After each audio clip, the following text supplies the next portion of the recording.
Hello, Internet! I'm Elliot the Purple Hair Giftus, and welcome to Buddy Reads, where I read a small selection of a book and review it for you. Today we are beginning our journey through The Wind Through the Keyhole by Stephen King. And I'm not quite sure how to classify this, because this is the last book that he published in the Dark Tower series, but it is also taking place between books 4 and 5. So...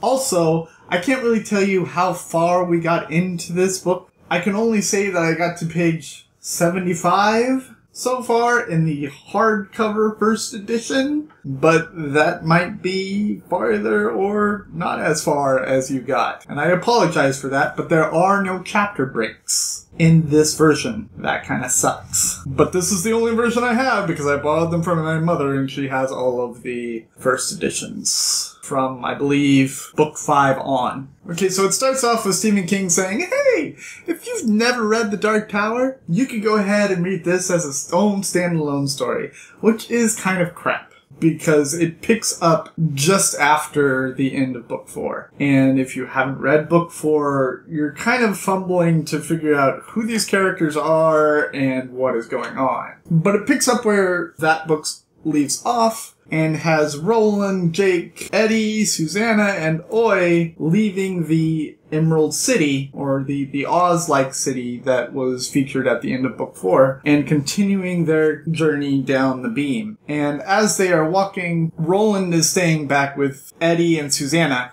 and Jake and Oi are far, far ahead. And Eddie and Susanna are like, aren't you afraid of him being so far ahead with Oi? And Roland says, he's following the beam. He knows where to go. I trust him to do the right thing. Eventually, they catch up with Jake and Oi, and Oi's going a little crazy. Oi is, looking up at the sky and, chasing his own tail around and around and around and around. And Roland sees this, and he says, ooh, a storm's coming. And they're like, how do you know? And he's like, Billy Bumblers do this when a storm comes. And they're like, oh. And Roland says, we better find cover. And they run into this guy that is floating down the river. The guy invites him on his boat, and he takes him a little farther down the ways. This is the part where I'm kind of glad that I saved this one for last, because he says, hey, if you meet a robot named Andy, tell him he's an asshole. Had I read that before I read the next book and ran into Andy, I would have known that he was an asshole already. And that would have sucked. Because Stephen King isn't great about keeping secrets from his readers. I enjoy it when authors do that. I enjoy when there is, the spectacular reveal. That would have ruined the spectacular reveal. The guy's sending him down the river.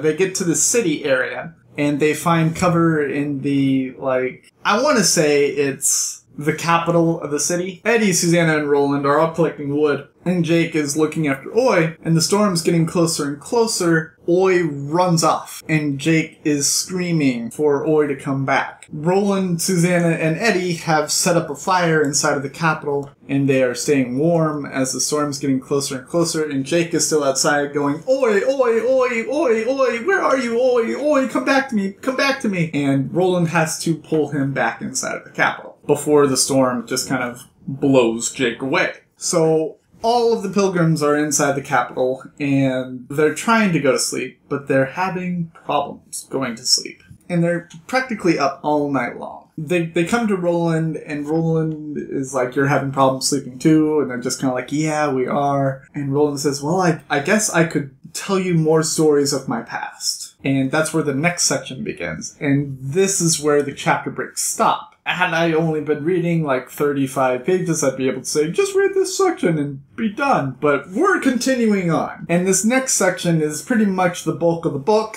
and has no chapter breaks. I apologize. So Roland's new story of his past takes place 3 or 4 days after he shot his own mother. And he goes to his father, and his father won't look at him. Because why would you look at the guy who killed your wife? And he's like, please, father, look at me. Dad's like, no.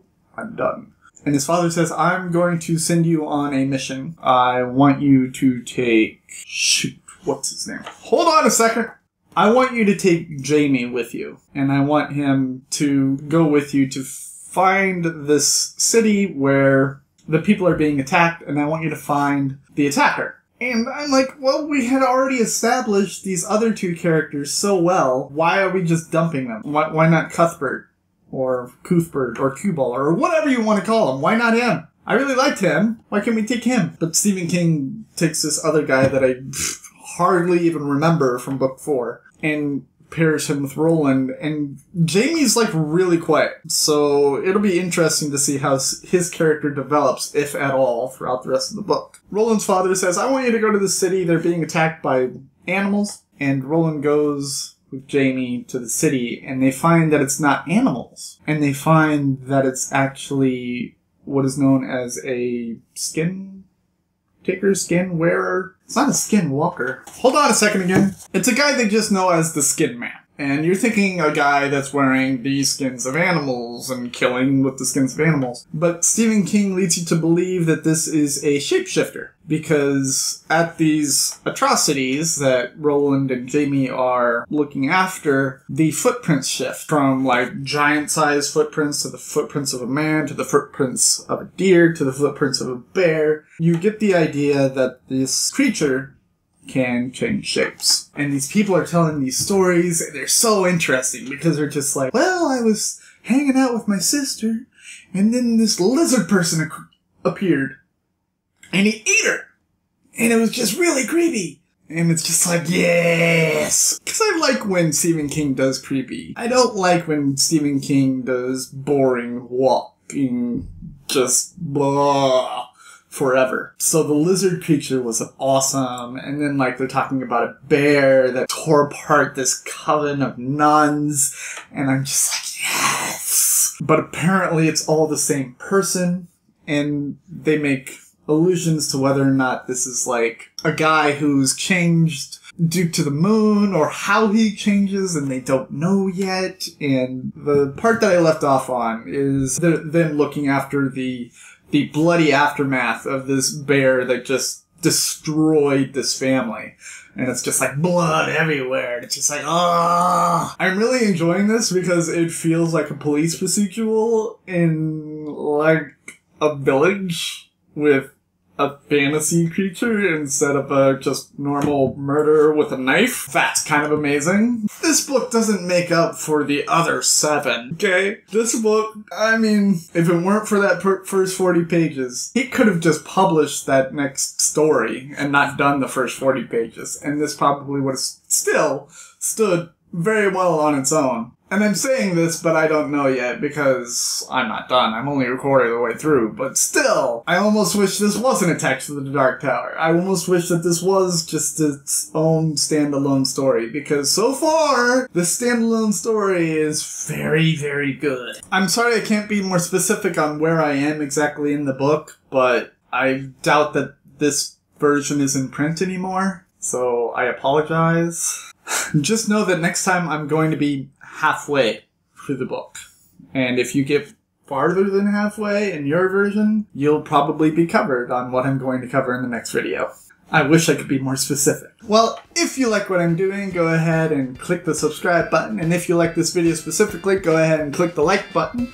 And go ahead and leave a comment letting me know what you think of the story so far. And if you think that beginning 40 pages were kind of unnecessary so far. I've been Elliot the Purple Air Diffus. This has been Buddy Reads, reminding you to watch your pajama radius. And I will see you all in the next section of The Wind Through the Keyhole by Stephen King. Toodles!